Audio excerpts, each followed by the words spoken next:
Okay, now let's move on to laying out our web page and learn about how we can control the layout of a web page. So, what exactly are the parameters that we have to keep in mind when we talk about layout? Well, how is content placed on a page? What is the spacing between adjacent blocks of content? And how do various content blocks line up either horizontally or vertically? Now, the layout of an HTML page can be affected if the browser window is resized, or if you include dynamic content which shows up or is hidden based on some user action or event.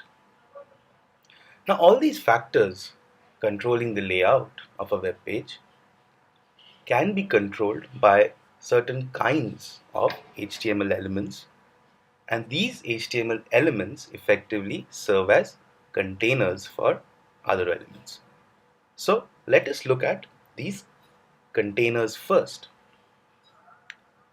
The primary method to control the layout is by using the div element. Okay. Now, just like we saw with the paragraph element earlier, the div is a block element. So, which means that the browser adds a line before and after this element, right? Of course, this feature can be changed by specifying certain style attributes, but we look at that later. Now, if you look at most web pages, right, what you see is that they are divided into three distinct sections.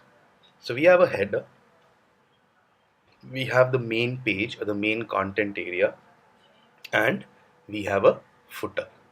So let us now see how this can be achieved by using this div element. So let's look at what we have here. So in the body element, we have defined three div elements with IDs header, main page, and footer. Okay, so let's just hit preview and see what this page looks like. Well, so there you see we have divided our page into three distinct sections.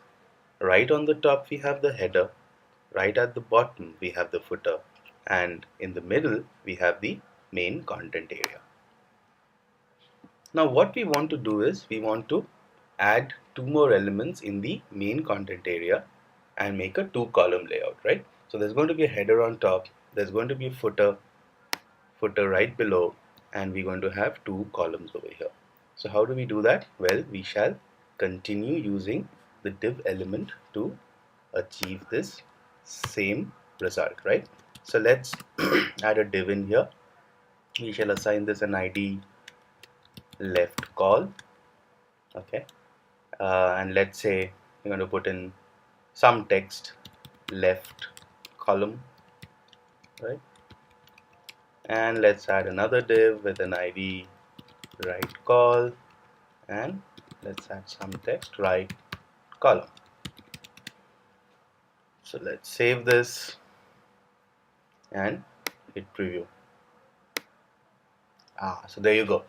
So now we have a page header, we have a page footer, and the main content area is divided into two equal parts, right? The one on the left is the left column area, and one on the right is the right column area.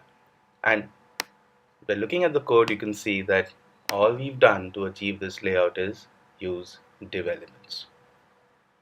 Now obviously the IDs that we've assigned here are doing something to control the layout, right? And what are they doing? Well, let us look at the external CSS file.